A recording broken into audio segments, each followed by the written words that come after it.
grab the brisket. Just grab it and brisket. Let's go. Yes. Dude, listen, man, I've never seen Raul work so hard and so diligently to get this thing. And one, he's like, hey, listen, man, we don't have video, but we had audio. You want to shoot that live? We're like, no, we don't. We just pulled up like the We don't cheap wanna do seats, that. just all just sitting there staring at Roll, drinking our beer, just like, when are you going to fix this? All three of us walked over there and looked at it like we were going to fix something. Holding our maybe you should try blowing in it. Hey, Right. Did you try turning the power off? Yeah, is it plugged in? Killing cables. Yeah. Look, I know how nerve-wracking it is trying to write an email when somebody's looking over your shoulder and you forget to spell the word like food. You're like cat. You're like, how do I spell cat? Food, F-U-D-E. Yeah, you're like, yeah. I'm like, can you just turn away for 5 seconds so I can actually get my brain back? Yeah. Love it. Nobody can type when somebody's over their shoulder. Yeah. So for the folks that are listening to this on the podcast and not watching live, we're starting a little bit late tonight.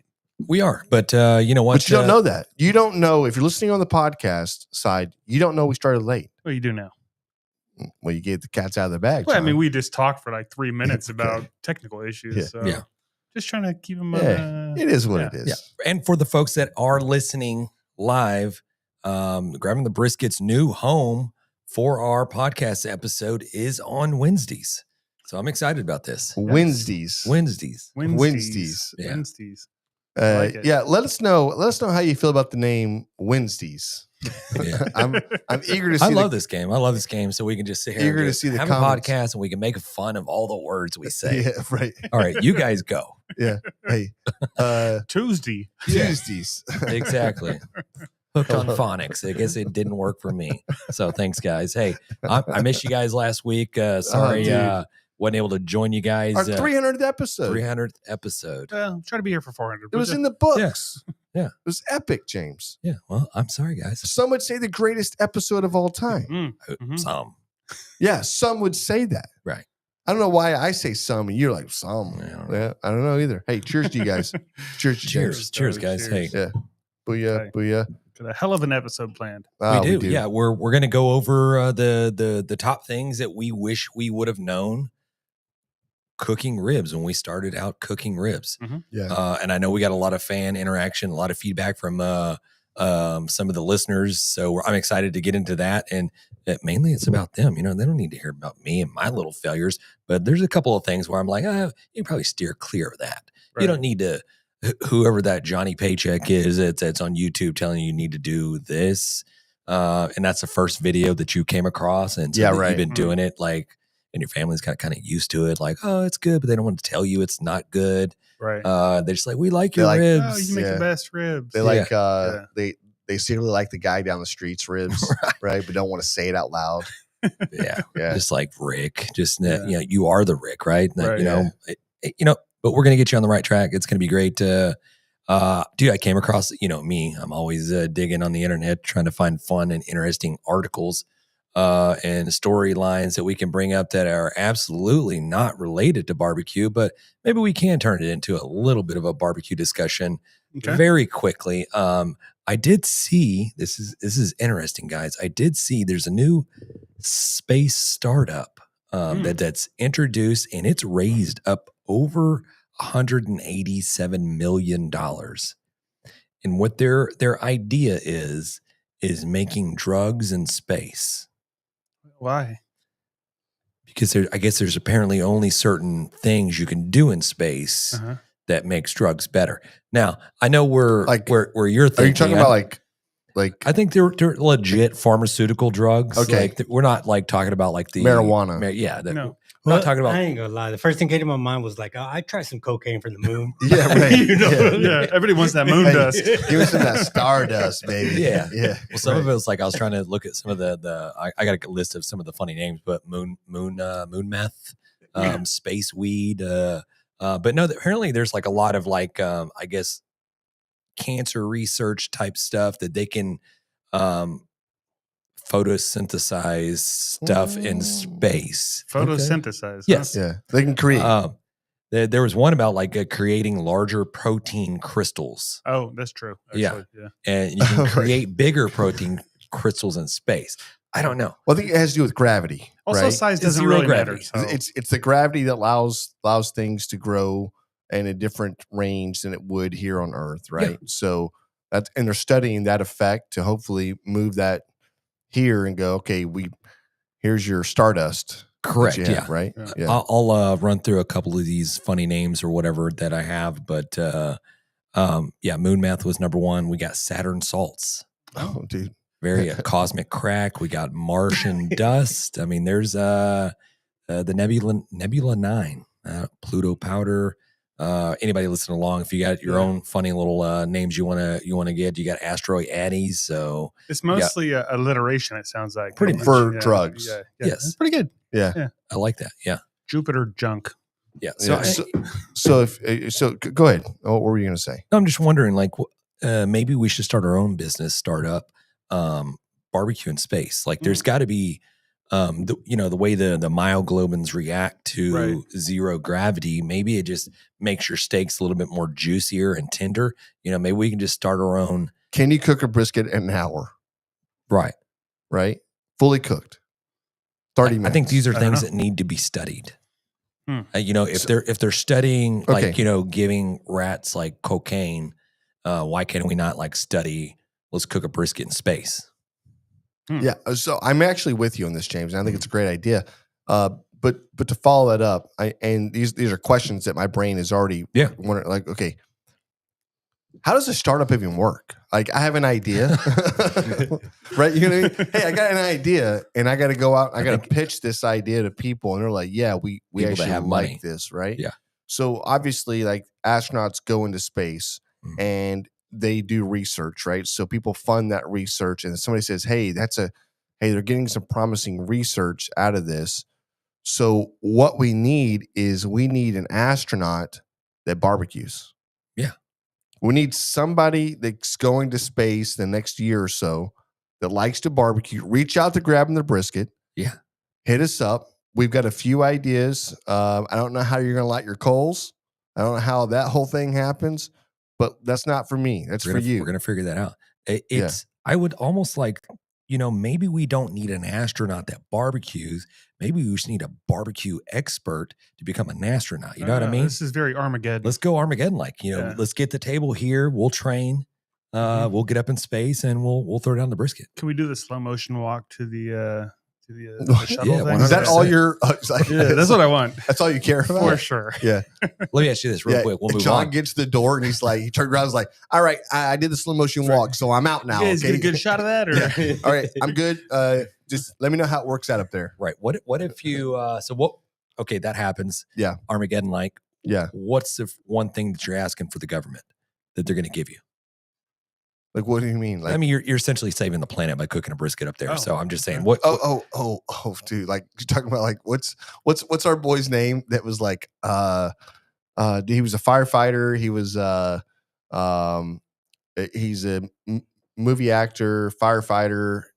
Dang, he was in all the Adam Sandler Steve movies? Buscemi. Yeah, Buscemi, dude. You're talking about Buscemi, man, because he came up with some great stuff, right? I mean, he was like, I want the money. I want like a not to pay taxes. I want no taxes ever.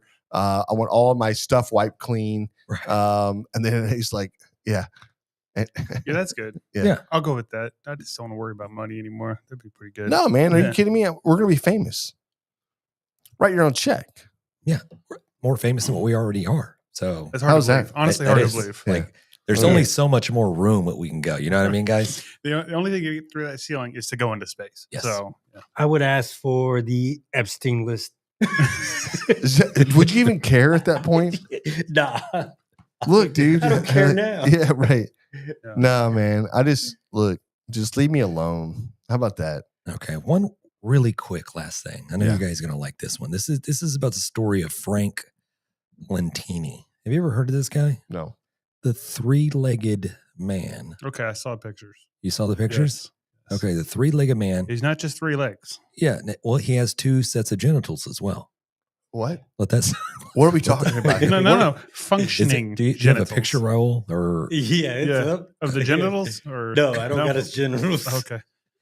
Yeah, apparently he lived to like 1966. Yeah, but he was a traveling circus type deal. So he had like a sister inside of him or something. He had a parasitic twin. Yeah. that I guess. Or you're like, wait, who said functional? No. It's what it said. That's what it says. Functional genitals. 2 sets. Yeah. Bro, look. Yeah. Can you imagine at the bar, hey, you got a sister? Yeah. Hey, he just turns around. Hi, how are you? You're like, what the hell just happened? Yeah. Hey, just go to my other leg. The whole like third leg joke, like now it's his like fourth or fifth leg. Fooling around. Hey, you want to go again? Wait. So it's like a turnstile. He had both organ, like. No. That's what the internet says. Well, I don't know if it's a man and female. He just had like maybe 2 male. Yeah. Could have been. Okay. Dang. Yeah. We don't know. Raul's excited. Hey, I wouldn't mind having 2. 2 males? Good No. Lord. Damn, Roll. Roll just came out of the closet, guys. Do your thing, buddy. It's It's like, Can you imagine Frank the Tank in like 1920 something, 1930 something, just rolling around? I mean, apparently he was pretty articulate. He was a smart dude. yeah. Very charismatic, funny. He just had, I think he had one leg that was like, it wasn't a full leg, like a foot actually grew where the kneecap was. Oh, that stinks. Yeah. That stinks. You know what? Hey, great for him being able to take that and own it a little bit. Yeah. And not let it hold him down. There's a lot of like, you read the comments, a lot of them like, dude could have made a killing on OnlyFans or, you know what I mean? He just kept, nowadays. He lived a great life. Apparently he had family. He had his kids. own. Yeah. He had an Wow. OnlyFans. It was just that style of an OnlyFans back then, right? Yeah. Frank So- Montini. So yeah. Okay. Good for him. Yeah, cheers, guys. I mean, let's talk about barbecue. Yeah, I don't know how that tied into barbecue. But, What do you think he cooked back then? You know what I mean? Like, what was his favorite thing to barbecue? what? What? Just trying to tie it in. Jesus. Yes. Just no. Negative. Where was he from? Did it say? United States or somewhere else? Yeah, he was. I think he was Italian American. Okay. Yeah, so he's probably like that northern side of the United States that we just. Wow. Okay. The northern. He ain't from Texas. He's a Yankee. He don't know about Texas barbecue. I'll tell you that. So I was on chat today, and it's kind of weird, but I actually hit the button when I'm driving down the road now, and I just talk to the damn thing. It's weird. But today I was like, hey, what state makes the best brisket? The best breasts. Yeah. Brisket. And it literally was like, I mean, first sentence. So Texas is known for cooking brisket, but if you look at all the states, nobody really compares. Texas is king. And I was like, dang, dude, chat's really smart. That's great. If ChatGPT says it, then It's got to be true. AI knows. AI knows. So prove us wrong, guys. Prove us wrong. All right. That just ended. Yeah, okay. I don't know where else to go with that. That's your cue, John. I also told it to tell me a funny joke, but it was like, man, chat, you got to work on your delivery. It's not that funny. She was like, oh, like, hey. I was like, no, I don't get it. It's not funny. You don't remember the joke though? It was like a rabbi and a priest walk into a restaurant or barbecue restaurant, and I know, not really. I don't. We'll just leave that alone. I'm like, damn, dude, Yeah. Chad just went rabbi and priest too, man. Yeah. All right. Well, we got some mail. You guys want to go into a little Yeah, mail call let's do action? This is from our friends over there at Allegro. Some of the listeners are probably familiar. I know James talked about it just a couple weeks ago. I did, yeah. The original. This is the OG. This is what I'm used to. I tried several of their products along the way. There's a Tennessee whiskey. This one I pretty much use on everything. So marinating chicken, beef, whatever. Yeah, it's solid. Have not experienced any of the rubs. I don't know where you can purchase these commercially. I don't know. I know the HEBs. I'm not really sure. I'm going to do a little digging and see where we can get some of the stuff. But garlic and herb, I know they got a whole line. I don't know which one you got. Yeah. I got the sweet heat here. And yeah, I haven't got to try the rubs yet either. I'm excited to try it. This looks good. The garlic one looks really good. And they got some, in addition to the marinades, they have some barbecue sauces. They do, yeah. So this is one of the ones they brought that caught my eye was the brisket and fajita gold buckle. And it's a very loose, it feels like a marinade to me. And so kind of reading through it, That's kind of really what it is. It's very probably similar to what that the original is, maybe backed off a little bit on. That's kind of a 30-minute marinade for steaks for the Allegro, but I can see we're adding something like this to, on the front end or even in your wrap. Oh, that's a good idea. Yeah. So, but what they're looking for this is definitely a front end marinade for brisket or fajitas. So, Okay. but I don't know, because I've been using Allegro, the original, for steaks, for fajitas. It's always something that we've gone back to and for years that we've touched with or whatever else. So yeah, and then we've got the honey barbecue, and then the game tame. So this is definitely thicker. It's definitely a maybe still a marinade. It says marinade on it.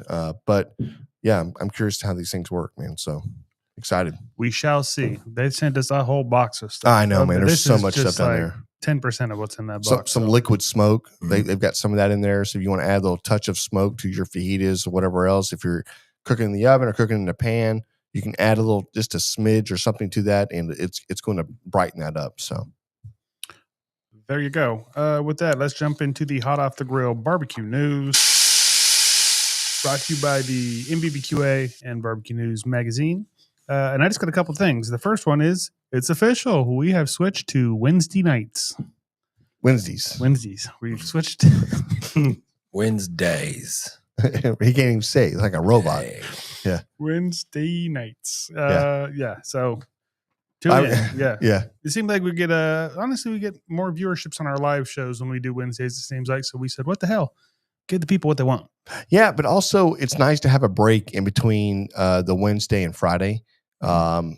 Like as far as like consumption of alcohol, like when you go into a Thursday and you're like, oh, let's go out to dinner on a Friday, and you're more drinks, and Saturday comes and you work around the yard and whatever else, and you're like, oh, cold beer sounds good, and then Sunday comes, you're like, well, it's Bloody Mary Sundays, right. It's just sooner or later you're like, dang, dude, like I just spent the last 4 days drinking. I've been on vacation or something, You can't live your life like that. No, you can't. But we've noticed that Wednesdays, Thursdays are a little bit difficult for some of the competition barbecue people out there, that for them to tune in, because Thursday is kind of the prep, the load in, taking off, doing all that type of stuff. So it's kind of hard for them to catch a show. Obviously, Thursday night football is going to be rolling around here pretty soon, and everybody likes their football, so we don't want to compete with that. So it's a fun time for us. We're excited, man. Let's go. Kicking the ass. Yeah, Wednesdays. Tune in. The only other thing I got here is the Future of Q, their digital magazine. The new one just released, and this hot off the press, free to anyone. This is a digital magazine, futureofq.com. And I know we've talked about this before, but it's just an awesome thing that Janet and Kel are doing to basically boost up the youth and try to get them more involved in barbecue. Yeah. If you haven't checked it out, you should. It's pretty great. A lot of the names that people you've seen on the show are in there doing their thing. So anyways, that's what I got for the hot off the grill barbecue news. How you feeling, John? I feel great. You know that today's episode is brought to you by Chicks That Smoke Spicy Barbecue Seasoning? No, I did not know that. Our favorite versatile seasoning elevates any dish, from smoked meats, roasted veggies, even popcorn. Whether you're grilling, smoking, or cooking in the kitchen, Chicks That Smoke will kick up the flavor. Chicks That Smoke Spicy Barbecue Seasoning, available at sucklebusters.com or through the link in the episode description.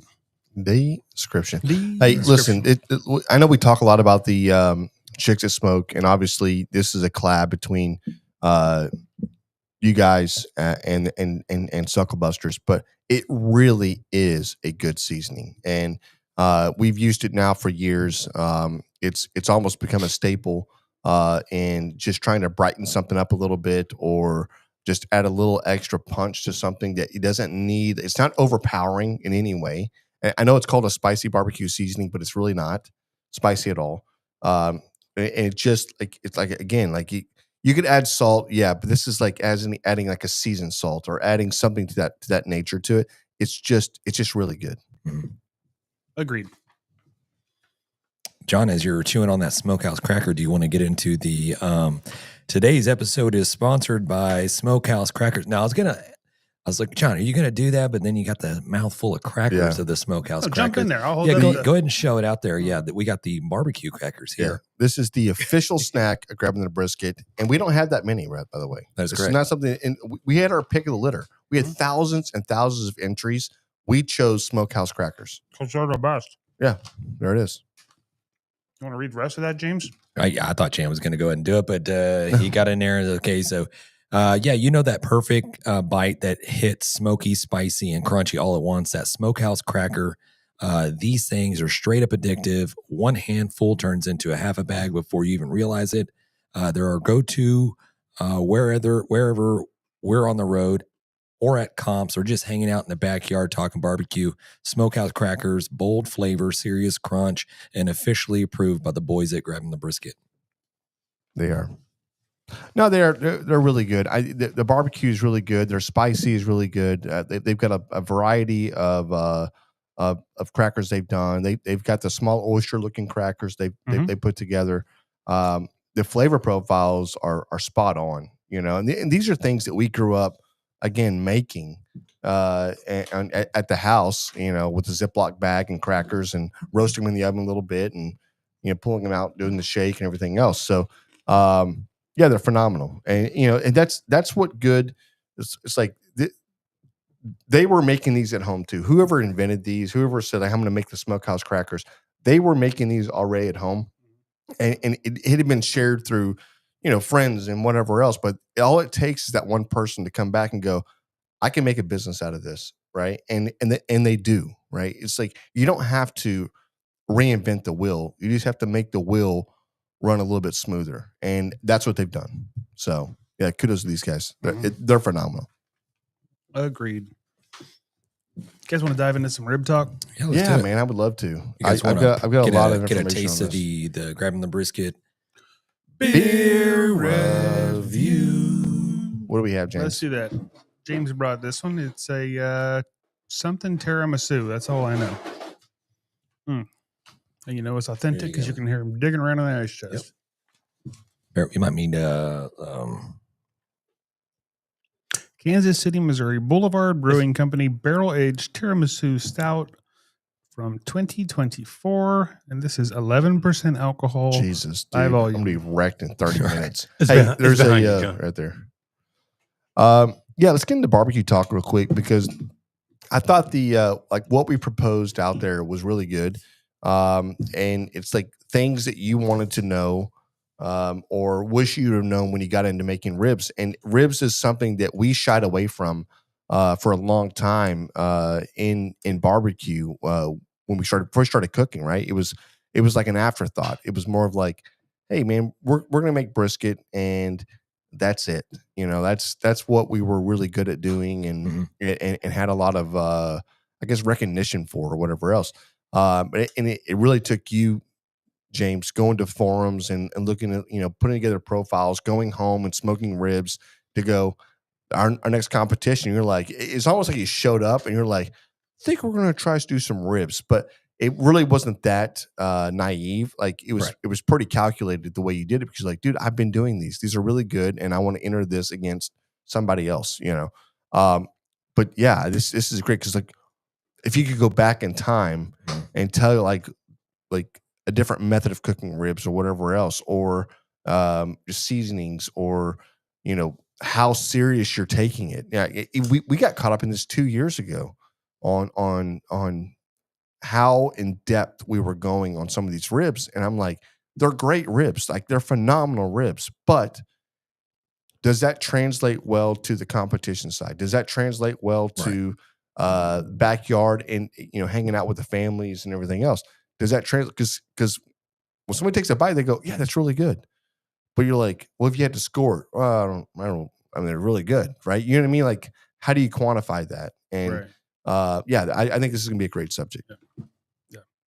They just came up, and we're not talking strictly competition ribs, right? We're talking no. This is backyard competition. This is just learning how to do some ribs. That's right. Okay. Do you want me to dive into the first comment we got here and we can kind of play off of that? Let's go. All right. This is from our boy Brandon Roberts. And he says, maybe not when I first was starting because I think Some kind of framework is helpful when you're new, but after a couple of cooks under your belt, don't worry so much about times and temps. Smoke until you get the color and bark you're looking for. Wrap and go until you get the tenderness you want. Sauce and go until it's tagged. Look and feel over time and temp. Mm-hmm. That's probably the number one thing right there, in my opinion. That like when we started doing these, it was like, it's a 2-hour smoke, it's a 2-hour wrap. Yeah. Well, I think we did it. We started because you alluded to earlier. I tried to do some research or whatever, but we just had one pit, and so we cooked the ribs at the same temperature that we were cooking brisket. And there was no deviation, or we're trying to cook low and slow ribs or doing whatever. So we started off like, okay, we're cooking at 275 to 300, and that's it. And then we're going to we were at the time we were cooking brisket. We kind of wrapped like halfway, and then we're like, okay, well let's just smoke them for like 2 hours, and then we'll wrap them and cook them for another 2 hours, and then.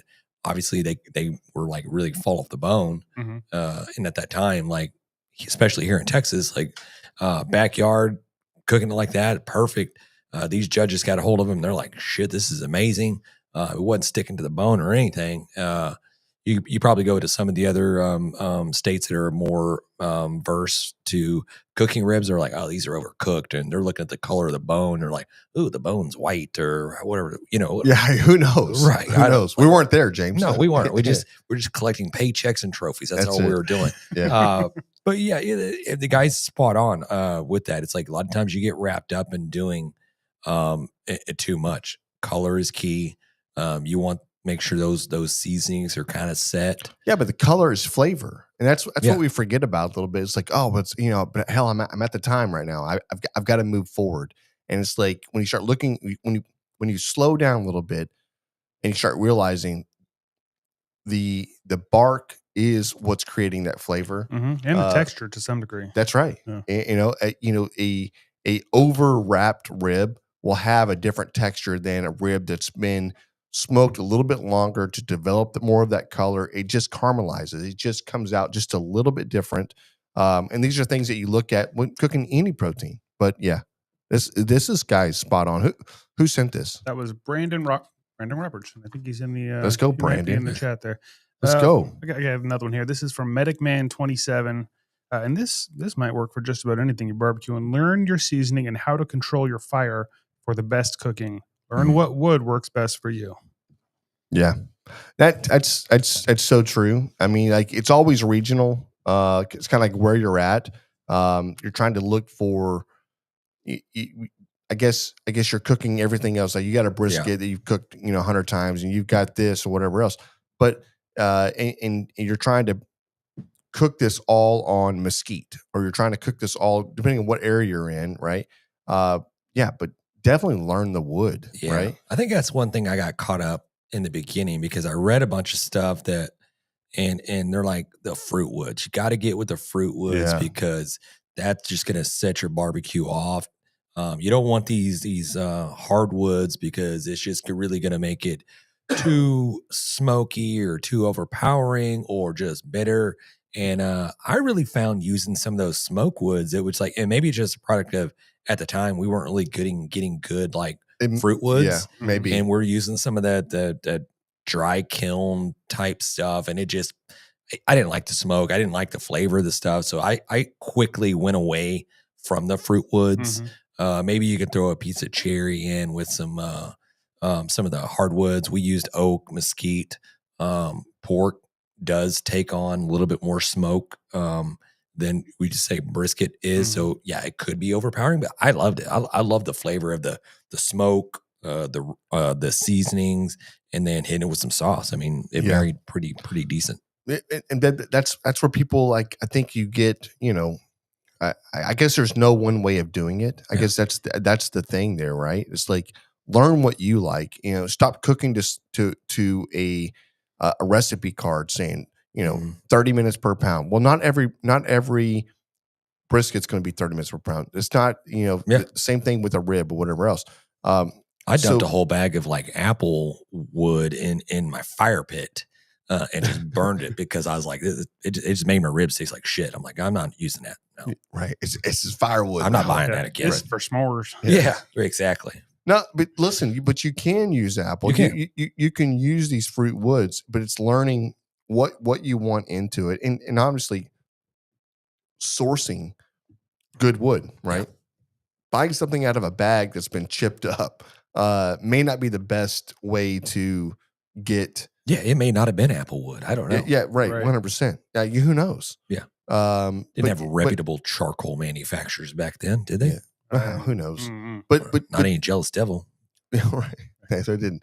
But one thing that I think we've had success with was changing with it a little bit, being receptive to what you like, what you don't like, and then not being afraid to change a little bit. Yeah. And it's like, okay, yeah. So we recognized early on, it's like, well, I really like the hardwood. I love post oak. Post oak's so good because it can be very neutral, and it does provide the heat you need.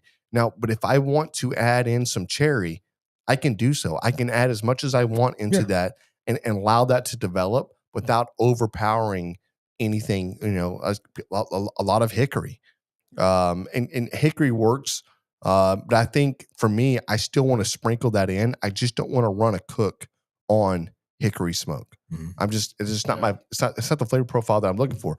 But my point to that is, it's not because I didn't try just doing one or the other or whatever else. I've always been a person saying, well, let's try something different. Let's push the envelope a little more. Let's get out of your comfort zone a little more. But you like what you like. And I think that's how you have to move through this a little bit. Is like, don't be afraid. Yeah. Find out what your palate is and then fine tune that. The timetables itself though, right? It's not a 2-hour smoke. Like it's not a 3-hour smoke, a 3-2-1. Like people talk about this. Yeah. Well, you gotta do 3-2-1 method. If you're not doing 3-2-1 method, then you're not going to be good. And you're like, yeah, who the hell said that? Yeah, we'll get into that. I think it's another topic. That's is it? Okay. Really quick. If your buddy or somebody tries to tell you and try to convince you to soak your wood in water because it's going to make your barbecue taste better, just I don't know, punch them in the face, find a new friend. Just don't follow that because your barbecue is going to turn out terrible. Yeah, I've done it. I know probably a lot of people. Everybody's done it. Where you take those little like mulch, whatever it is, chips. They try to convince you. Yeah, the chips. They just soak it in water and make a little tinfoil pouch or just whatever it is. It never turns out great. Every person I talk to that's new says, "Oh, do you soak your wood, right?" Like, and I get it. It makes sense. I mean, it makes sense to somebody that's new that doesn't know any better because it creates a lot of smoke. No, it does, but you get that white smoke, that billowy and it's smoke. mostly steam. That's just, it's just a liquid evaporating out of the wood, and it's dirty and it's gross. You don't want it. You can add soaked chips to your coals, right? To add an extra little balance to it because you don't want to burn up so quickly or whatever. You want to add that in there. You can do that, but it's not. Nobody's saying. And I think that's where people get screwed up a little bit. It's not like just creating this ball of like wet wood and throwing it into your smoker and allowing it to steam out and cook or whatever else. People do this. They have the smoke baskets, right? That sit there. You put on your gas grills. That's to infuse some type of smoke into your. It's not meant for a smoker. It's not meant for a wood burner pit because you're already burning wood and you have what you need. Yeah. What it's meant for is probably a gas grill or hell, I mean, maybe even a charcoal grill. But I have a hard time doing it with charcoal. Yeah. I don't like it. Yeah, I agree with you. James is like, James' eyes closed. Whatever it is. Yeah, we got a comment in the chat area here from Kenny Teaster. My biggest learning with ribs was cooking at a lower temp so that the sugars in the rub don't burn. I really like old school kind of cook, no wrapping and lower temps. That's a great point. And that kind of goes along with what Captain Ron here said, except for I know he doesn't do a lower temp. He said straight through, no wrap ribs are the best way to go. But he's also cooking on an egg. Yeah. So I think he said he does 3.5 hours at 275. I don't know. At 275, I think you're on the cusp of. You're probably on the cusp of burning, but you still have that fine line in between of burning and just being like really just caramelized and good. Mm-hmm. So if that's what he's found that works well for his size of pit, It is not every size of pit's going to cook that way, right? Mm-hmm. So you've got to find the size that works for you, but it works for him. And again, that's his palate, and that's what he likes. So, and if anybody can run an egg, it's that dude. no, 100%. That's his thing. He has no rocket. He has no rocket shooting out of that egg. Yeah, we got a lot of the cook to the look, feel versus temp. The bend test is real. A lot of that kind of stuff. And then we got what you touched on a second ago, 3-2-1 ribs are a lie. A lie. Yeah. One of the things I found was like, understand the 3-2-1 method, but don't worship it. Don't let it be something. I think everybody that gets into doing barbecue, we've done it at competitions, like thinking like this is going to take our ribs to the next level. We're going to do the 3-2-1 and we're going to kick ass. And you know what? We didn't kick ass. Our ribs are dry. They're overcooked. You end up with pulled pork on a stick. It just falls apart. It tasted okay, but mushy and dry. Then we blamed it on something else. It's probably the rub or the sauce or whatever. Alcohol. It's always the sauce. It's always the alcohol. We'll try it again. Yeah. Run it back. Right. Yeah. So let's go. For those that don't know, what is 3-2-1 ribs? 3-2-1 is you're smoking it for 3 hours. You're going to wrap it for 2 hours. And then the last hour, you're going to basically sauce it, cook it uncovered. Typically I never went the full hour because that's just way too long to caramelize, to let your sauce set up. I think it over caramelizes depending on what temperature your pit is. Typically you want to go like low and slow, like 225 and do a low and slow type method. Yeah. Anything over 250, you're really going to start flirting with that just burning. And I know you guys have seen this before. You pull the rack of ribs off and you open it up and it's just sizzled in there, and it's almost like you have to peel the ribs like off the tinfoil or out of your butcher That's paper. the worst right? feeling. And you're like, dude, it smells bad. You're like, dude, what did I just do? Yeah. You mentioned earlier the bend test. What's the bend test? I'm guessing that's when you're going by feel, because you can pick it up. You want it to be able to bend to the point where it feels like it's going to break, but obviously it doesn't break. Yeah, it's just the right amount of tenderness. You're gonna pull up in the middle or pick both ends up, and you're gonna have it just kind of just go down, and you'll see it start to crack. You'll see that, but it doesn't want to let go. Yeah. Right? Yeah, so I've seen guys you just take it and just bend it. If the meat starts to crack, like, okay, now it's getting to the point where you just watch it at that point. Exactly. And that's the thing about cooking to a temperature that a lot of people don't really talk about. Is like, yeah, you could cook this rib to 203, but not every rib is meant to be cooked that hot or whatever. I've had ribs at 198 that I would have sworn were 205. You know, I've had ribs that were cooked, really hot, and it was like, dang, dude, this rib tastes like and feels like it was at a 201 or 202. So I think that's where you have to play with, is like knowing and understanding the protein you're cooking with, but actually feeling it, right? Taking the time to feel what this was, because it didn't come from the same pig. It didn't come from, it didn't have the same marbling. It wasn't grown the same way. Different thickness of meat. That's right. Different size rack of ribs. So it all plays. And I think that's where guys get in trouble, because like, nope, it's 205. We're going to pull. And you're like, it's not there yet. Keep pushing it. If it's not there, it's not there. And then I think there's the problem too, where that people don't want to think about that protein being under. And it's like, if it's ready at 197, I'm pulling it. I'm going to pull it when it's ready. I'm not going to worry about, well, I have to be over 200 degrees. Yeah. If the color's there, the flavor's there, and the texture, and a probe test or a toothpick test, if those things have all hit the check marks, I'm pulling. Yep. And it's a great idea anyway to kind of pick it up and feel that bend, because every time you cook rack ribs and every time you pick it up and try it, it's going to give you just one more little something you can go back to in your brain and go, this is how it's supposed to feel. You know what I mean? It's just, the more you practice anything, the better you're going to get at it. So bend your ribs. Okay. Worst tip ever: boil your ribs. Yeah, bro. Worst tip Did you ever boil ribs? No, never once crossed my mind. No one ever told you, hey, you should just boil them. Yeah, I don't know. We deep fried ribs one time. Yeah, we fried did that. ribs. That's pretty good. They were really good. Yeah. Yeah, you ever want to do some party ribs? Yeah, deep frying ribs is where you go. Mm-hmm. Let's see. Okay, more of the same. Hot and fast, no wrapping. That's my go-to. I like that for baby backs, and I don't really care for it's hot and fast, but I love baby backs that have been, just if I'm going to cover those or wrap those, I'm wrapping those the last 30 minutes. You know what I mean? Mm-hmm. And then I'm going to pull them, let them rest. But I really love the way the baby back just turns out. Not so much on a spare rib. I mean, I've done spare ribs all the way through. They're great. The texture's good. They're great. I think for the cooking method that I've gone through and what I personally really want is and I don't care if I have to wrap the last 45 minutes to an hour with a spare rib, as long as it has a color that I look for. I don't want something so dark that's so mahogany it's like black. Mm-hmm. I want something kind of in between a little bit, and I want to be able to salvage that and then add the sauce. So.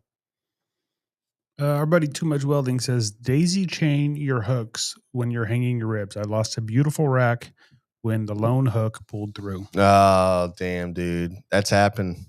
That's a real thing, That's man. got to be frustrating. That's a good pro move right there. Mm-hmm. That's great. That everything has to be cooked at 225 degrees and must wrap at 165. He's saying that's not accurate. That's a farce. Right. Yeah. Yeah. I say cook it at whatever what your grill wants, right? Yeah.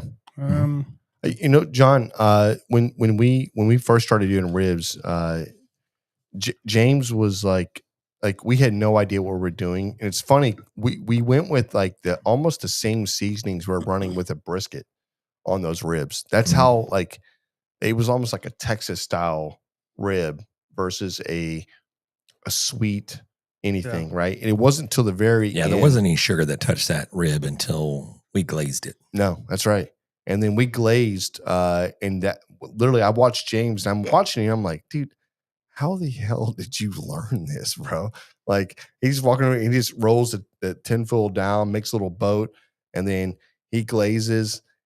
It's sitting up, and I was like, no, I just got to pull it. And he's like, no, it's going to have to caramelize for a minute. I'm like, dude, this is before YouTube. This is before anybody had really like this is information being shared between like you're Googling shit, but your websites look really messed up back then. Right.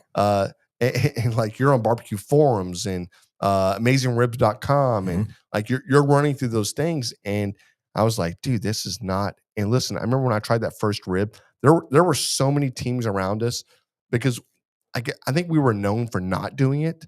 They were like, let's try it. One bite, there were so many people going, that's first place. That's first place. That's first place. First competition, first place. Second competition, first place.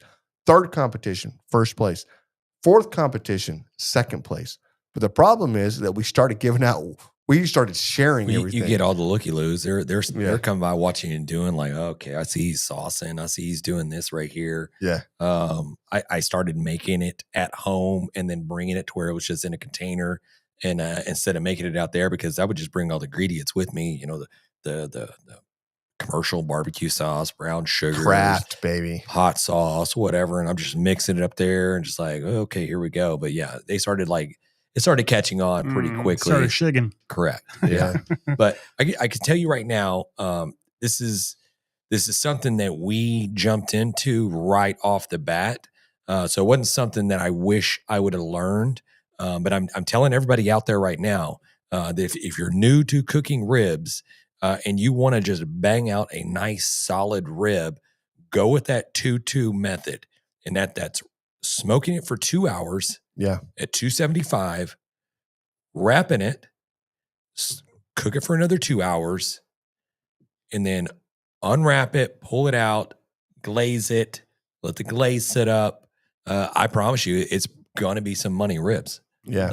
And I ran this thing over and over and over, and there wasn't just a it wasn't a fluke. There wasn't like gnawing on the bone, trying to pull the meat off. It was always pull off the bone. Everybody said like, this is the way I like ribs. I'm like, okay, well, I'm going to continue to do it. I never really messed with, I got to get the perfect bite, because you see that nowadays.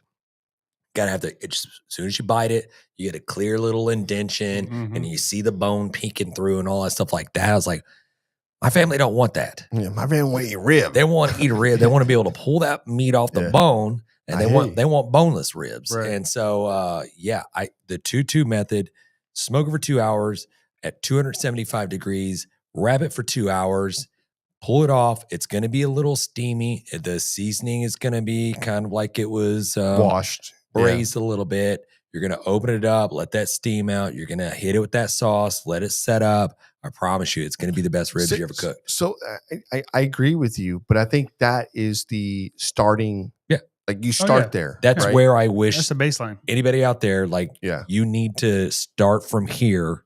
And then move, right? And move.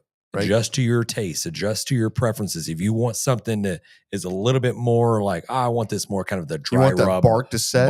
Yeah. Then I'm going to run a smaller temperature, right? Yeah. Right. I'm going to run at 235. Right. You can cook it for 75 hours at like 180 degrees. Yeah. Super smoke. Super. Just turn your little pellet grill to super duper smoke, and it'll be perfect. Yeah. But all bullshit aside, though, literally, you could take the 2-2 method, and you could tweak that and run a lower temperature. Let's say you run it 225, 245, right? Yeah. To develop that bark, or run it 250 and develop that bark. And instead of wrapping at the 2 hour mark, you push through it and then wrap at your 3 hour mark, and then let it go for like 2 hours. And then you can uncover it, and then you can put it back on the pit for an hour. That's 3-2-1. You just described 3-2-1. You just gave us the 3-2-1 But everybody's out there trying to reinvent the wheel. You know what I mean? They're just like, cook them the way you want to cook them. Like you come out with the 4. We talked about this. The 4-1-1. Yeah. That's method. 4-on-1. 6 hour ribs. You do the 5, take away the 1, subtract, add. Look, guys, 2-2 method. It will not let you down. I promise. Okay, this is from Grills on Film. Just wish I would have known about social media and YouTube when I first started. Could have cut out many racks of dry ribs by learning from pros via tutorials on YouTube. Mm-hmm. Yeah, I think the only problem with the 2-2 method, and I'll say this, you overbraise. Mm-hmm. You can overbraise if it's too hot, right? Yeah. So the idea is just make sure the bark is set, and that's why you're running at 275, just so everybody knows. Yeah. So you're running at a hotter temperature because you want that bark to set, and you want that caramelization to happen on top, to where it doesn't really be a washy rib or whatever else. 2 hours is also the last 2 hours is a suggestion, right? If you're not checking it, if you're not out there just checking the ribs, because I guarantee you could reach that mark at an hour and a half, or you could reach that mark at 2 hours and 15 minutes. But yeah, that was our first, man, and it never let us down. And you're right, it produces a money rib, and that's what we used to call them. Those are money ribs. So. All right, here's one, and we're talking mostly pork ribs here, but this one is for beef ribs. Simply and truest advice I ever got: cook it like a brisket. Yeah, right. Yeah, dude. That's worst mistake. If this podcast was going on, dino ribs, and I wasn't involved with it, and I'm literally at home just listening, I would have wrote in already talking about the beef ribs that I went out and bought. I was early on, and I probably wasn't that long ago. It was probably maybe 10 years ago, 12 years ago. But I went out and bought these beef ribs, and I was like, so I seared them. I was like, I put a crust on these things. Seared, wrapped. I'm sorry, seared, smoked, then wrapped and pulled. And I was like, these gotta be done, right? Like, are we talking about big fat dino ribs? Dude, dino ribs. They were the hardest, gristliest. I couldn't take a bite out of that meat, right, dude. Like, and I was like, damn, dude, these things suck. Maybe it's probably bad. And my wife's like, you probably some bad meat, babe. Like, I'm like, oh, it had to be. It's definitely bad meat, right? And I'm like, damn, dude, I just messed these up. Yeah. So that was definitely on me. Yeah. Cook it like a brisket, man. Like, and then also remove the membrane. If you're gonna do a dino rib, remove that back membrane as much as you can. You know, there's that thick, gristly. You know what I'm talking about? I disagree with that. You leave it. Leave the back. I membrane. usually do on beef ribs too. Yeah. Yeah. I don't. You want have to trim the membrane or the silver skin that's on top. Yeah. But you want to leave that membrane. If not, it'll dry out. It won't dry out, but it'll fall apart. Yeah, I'm okay with that because that membrane is holding that meat on that bone. Yeah, because there's no real meat in between that membrane and the bone, so it's not like you're going to have to eat around it. You're not going to eat that part anyway. Okay. So here's the deal. Okay, I've sliced those things, and then I just take this big bite, and I got this gristly thing in my mouth. I don't like that. It disturbs me. It makes me not want to eat it. It's actually made the beef rib like not in my top 10, right? And it should be my top 10. Once you get the photo and the video of this beef dino rib, nobody talks about this, by the way. Then you just rip the meat off, right? 100%, and then you peel away that slice it, whatever, and then you slice it. Grosses me out, dude. Yeah, I feel you. No, I get it. I see what you're saying because it is a thick ass membrane, dude. Rip it off, bro. Pull it like a Band-Aid. Yeah. How about this one? Don't wrap them until you pull them. You guys ever do that? Just cook it all the way through and then wrap them when you pull them off? So I've done this with ribs, and I've done this with pork belly. And it's some of the best pork belly I've ever had in my life. It's been some of the best ribs I've ever had as well. But the rest time is crucial. Yeah. So. Oh, yeah. I think that's for any cut of meat just about, right? Yeah, I mean, I think there's some pieces of meat that you can eat right then and like, okay, it's good. But if you're going to go unwrapped at all, I think the rest is way more crucial than not. So you gotta let that bark kind of soften up a little bit. Yeah. All right. Here's a pro tip: buy the full spare racks and then cut them down to St. Louis so you have rib tips for your cook. Mm-hmm. I've done that a lot of times. Yeah, it's a lot cheaper. Yeah. It's basically the same price if you're buying a rack of St. Louis and a rack of the spare ribs. Well, let's think about how many cuts you're making when you do that. Not very many. You're making one cut on the end, one cut on the other end, and you're making one cut across the I guess the top of it, right, all the way down. You're making 3 cuts to get a St. Louis rib out of that, and you're left over with all those rib trimmings and everything else, versus buying a St. Louis rack that you probably just paid, I don't know, $1.50, $1.50 more a pound or whatever it is for making 3 cuts. Right. And it's literally the same cut of meat, just somebody else cut those pieces off and they're reselling them now somewhere else. They're packaging those and they're selling those. Yeah. Mm-hmm. Mm-hmm. Removing the membrane. You guys remove the membrane pretty much all the time on your pork ribs? Yeah. Yeah, I'm like, nah, it either or for me. Competition, do you take competition? Definitely 100% at home. Sometimes I'll just leave it. It has that. Okay, so it has that. It's not like a beef rib, right? It's very thin, and there's always a little pop, right? There's a little. You can just kind of feel it, but you don't really notice it. It doesn't change the way the meat is or anything else. And hell, it may even help seal in some of the au jus or the juice from just leaking out and whatever else. Right. So I actually agree with you. I take it or leave it. Yeah. I think it's something that I've done for so many years now. It's natural. Just used to it. Just go. But there's times where we're in a hurry, and I've probably been at your house, and we're like, just throw them on. Or I just score them a little bit and score them and throw them on. But most of the time, I try to take them off too. But if it's giving me a hassle, they're staying on. Pro tip: just use some paper towel. 100%. Paper towel is the way to go. Get a grip. Yep. Get a grip, man. All right, here's one, and we just talked about this, but and I feel like you're going to disagree. Cattle barbecue, Catto Q. Most people eat fall off the bone because they don't know how to cook them. I'm not really sure you know what you're talking about. Who said that? I'm not really sure you understand. Like, what does fall off the bone mean? It means when you pick it up, the meat just falls off. Yeah, I guess. Like, because I mean, we don't serve.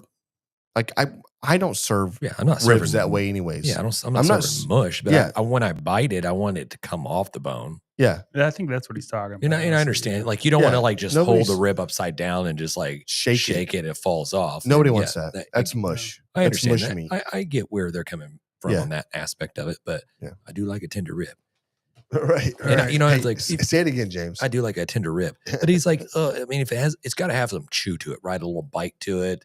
The bone, the rib bone can't be white, because if it's white, it's definitely overcooked. Like there's different aspects of these like pros that look and judge a rib like that. But I go by, I don't know. I go by the way I want it. You know what I mean? I've never really had somebody say, I really don't like that rib, James. That fell apart in my mouth. That was too tender. It was. I'm actually used to getting like gristly stuff stuck in my teeth and just like gnawing on the bone. Yeah. So I like fall off the bone. I'm sorry. We appreciate that. Yeah. Yeah. Okay. How about this one? Ron 10 says rookies cook baby backs. Do we agree with that at all? I get comp guys cook mostly St. Louis cut, but I think baby backs are cool. I think they're fun, and they're not my favorite. I can see where he's coming from, because it is a super easy rib to cook. Yeah. There's a reason why Chili's did it, right? The what? There's a reason why Chili's chose the baby back rib. What did you say? To cook versus my baby back. Yeah, you smoke it for like about an hour and a half or whatever it is, or you don't have to wrap them. You can just indirectly cook, and they're very marbled, and it comes from a different part of the rib. Comes from a cow. They're super. I don't know if you knew this or not, but you're eating pork. No, I totally agree with you. Is that it is easier to cook because it's more forgiving, I guess. But however, don't shy away from the baby back. I love a good baby back, dude, is like if it's sauced right, if it's just seasoned right, it's been cooked correctly, it's hard to beat sometimes. No, so it has its place. I don't want somebody saying that, oh, it's easy, because listen, like just because you can make a 2-2-1 method and your baby back and it falls off the bone or it's whatever, that's not what you're going for. Like you want that perfect little bite coming off that, and there's not a whole lot of meat there sometimes anyway. Yeah, I think on the baby backs, you want a little bit of that bite. Yeah. With that chew. I like the grill. I like using the savory seasonings. I kind of shy away from the sugary rubs.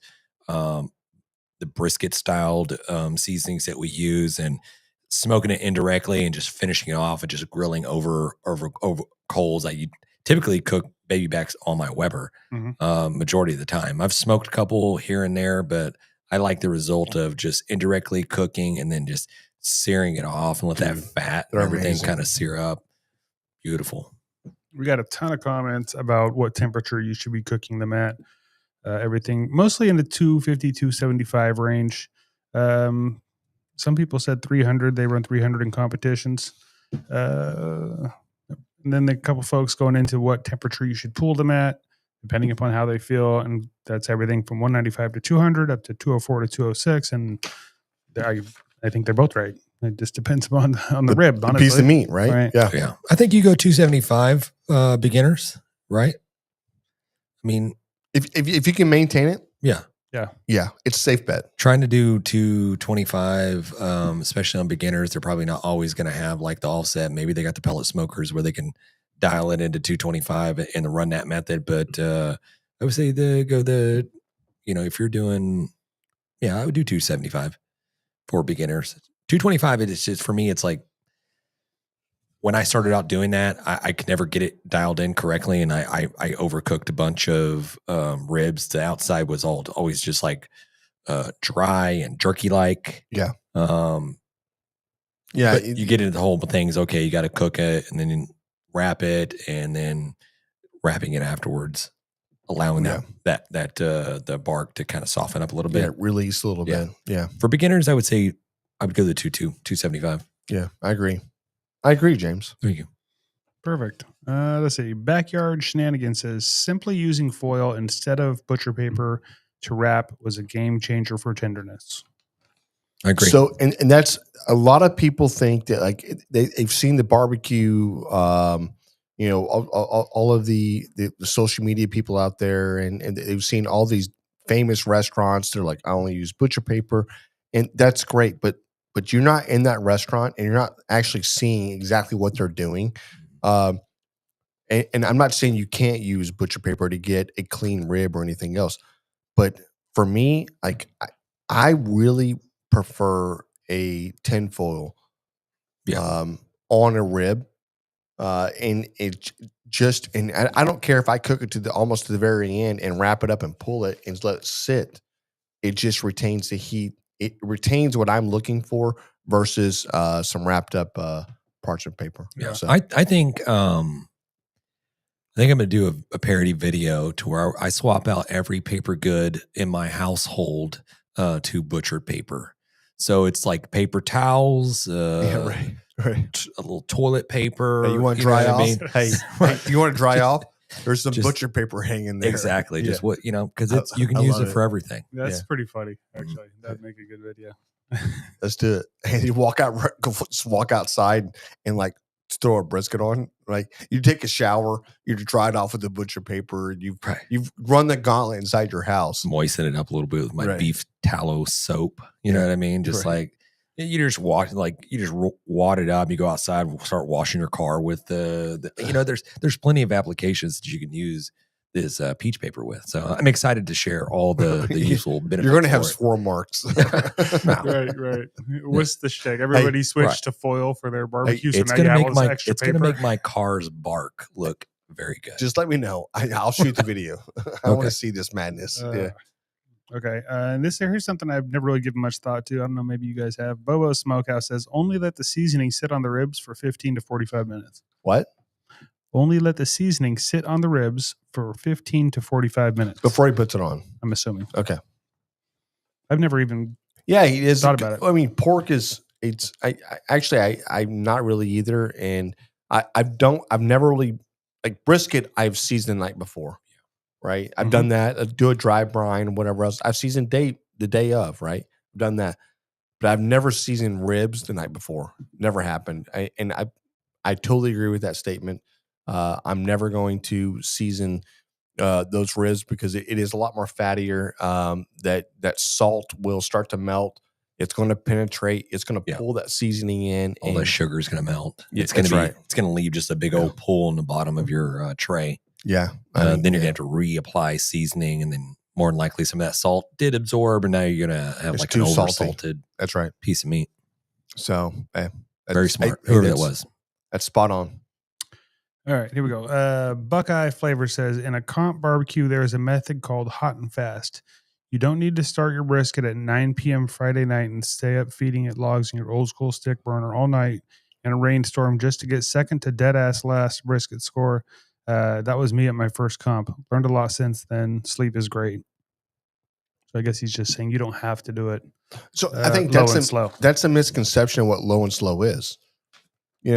Obviously for a competition, you're cutting these proteins down to much smaller sizes. Yeah. I mean, like if it's a brisket, he said briskets. If it's a brisket, you may have bought a 15-pound brisket, but you're not cooking a 15-pound brisket. You're trimming it down.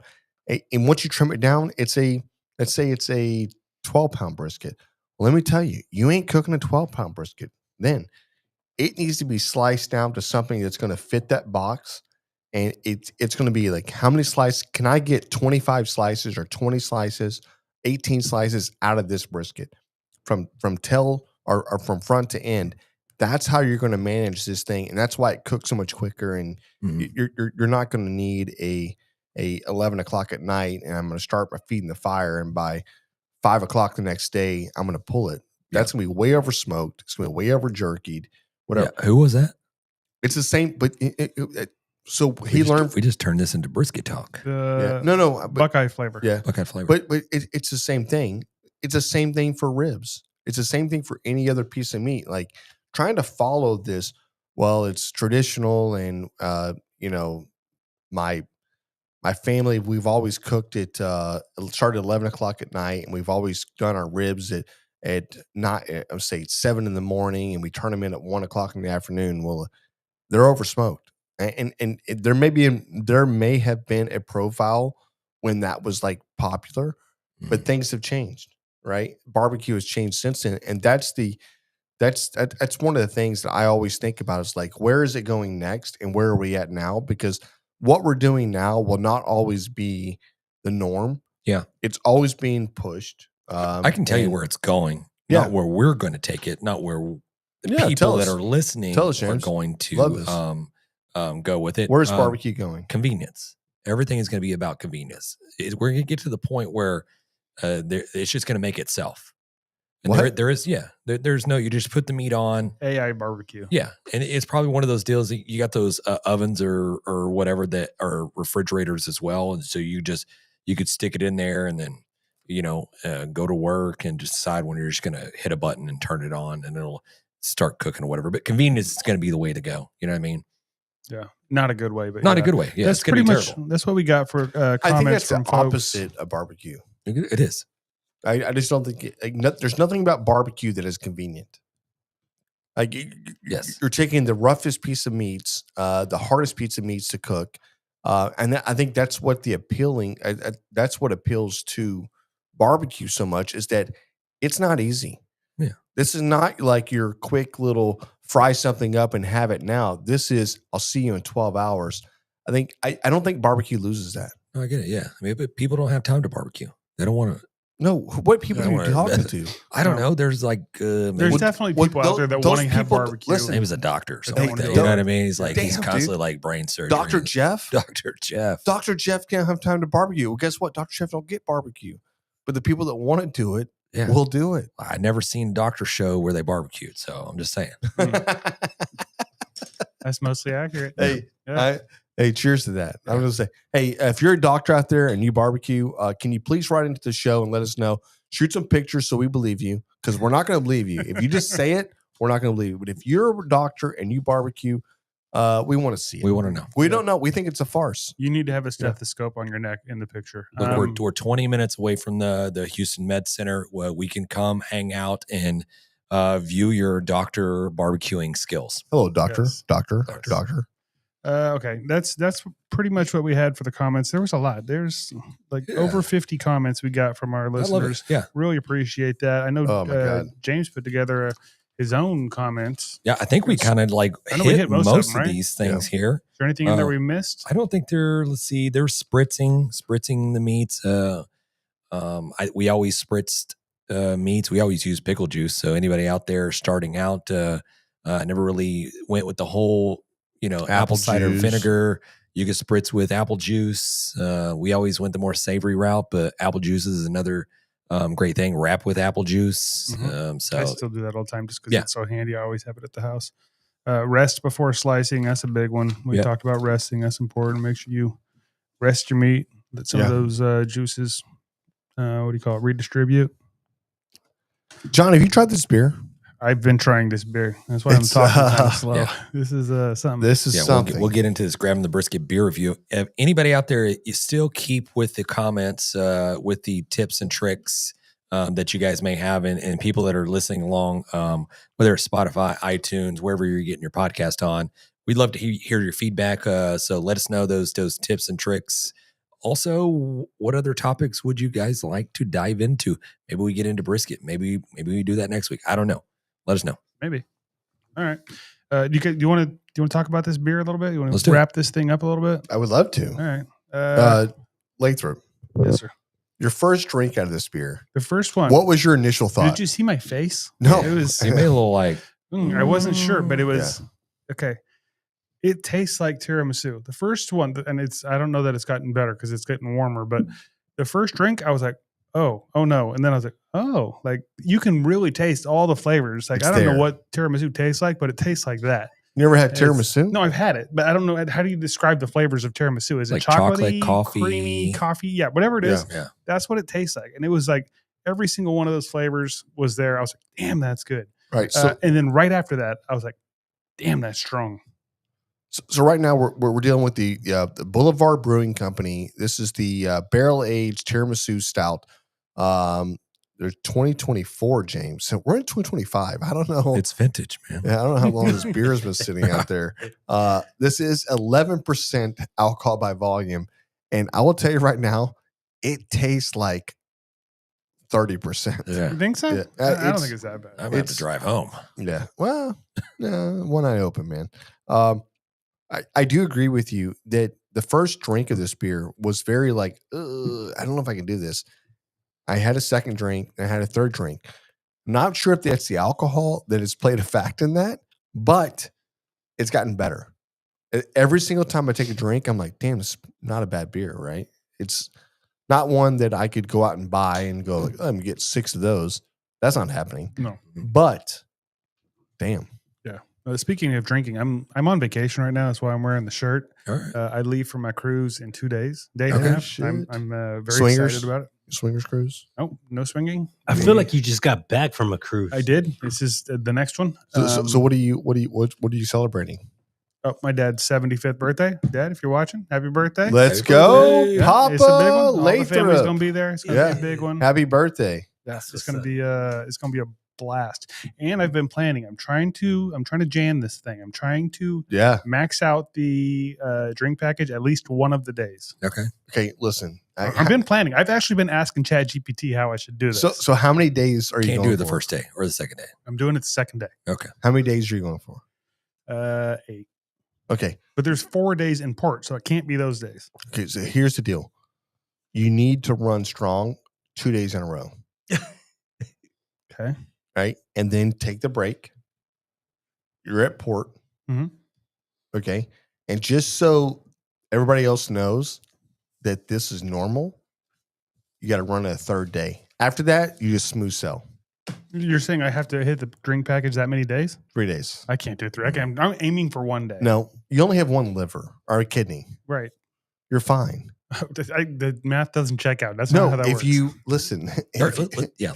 Let's get a score going. Okay, yeah, let's do you're a fine. score. This is good. This is really good. This is not a summer beer. I'm just going to say No. that up front. This would It's be more of a kind of a winter beer. this would be a great This is Christmas last year's winter beer. Christmas special beer. This would have been perfect. Yep.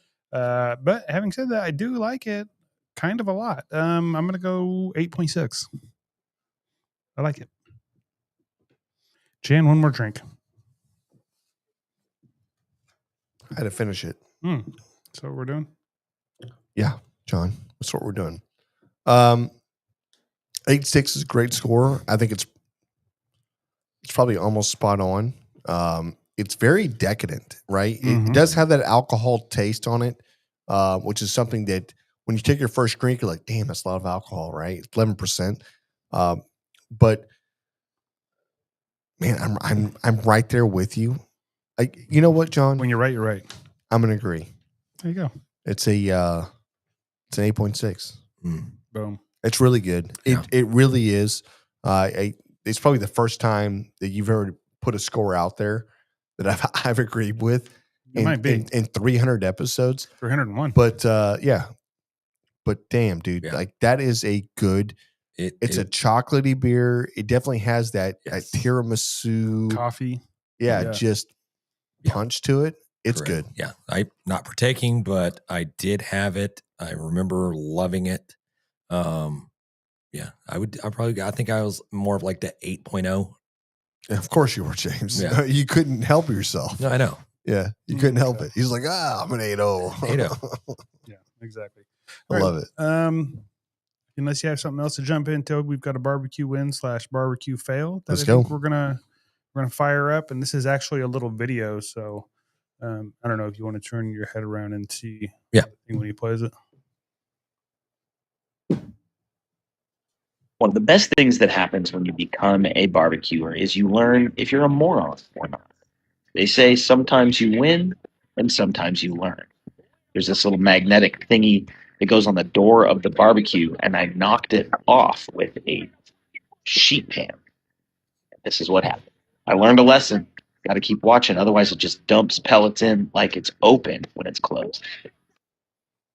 Damn, what pit is that? That is a Timberline, I believe Timberline XL from So Timberline Traeger. Traeger has a magnetic thing this is new to me. I don't have a Timberline, so that I'm allows it interested to find. Hold on. I know we're kind of up against We the are. clock, but yes, go ahead, Jen. Like, listen, are you telling me that there's a magnet that controls how many pellets get fed into there? I think the magnet lets it know that if the door is open or not. So when it came off, it thought the door was open no matter what. So it's just dumping pellets. Oh, It's stupid that it's a magnet, though. I'll tell you that right now. They're using the same damn technology that treadmills work off, right? You know what I mean? Yeah, you got the right. magnet thing. If you fall off and you pull it, then it stops. Yeah. So it didn't have the damn magnet. Hey, there's boats that run off of that. There's a whole lot of. Are you kidding me? Jet skis? Yeah. Like who thought Traeger? Who thought of that? Like Jimmy, like So if round you lose table your magnet, discussion. If that would have done, been or- me, I would have taken that pit and I would have thrown it inside my house, burned my house down. I'm like, I'm suing the shit out of y'all right now for Yeah. making some Why are you incompetent. cooking in your house? Yeah, it doesn't matter. It's a Traeger.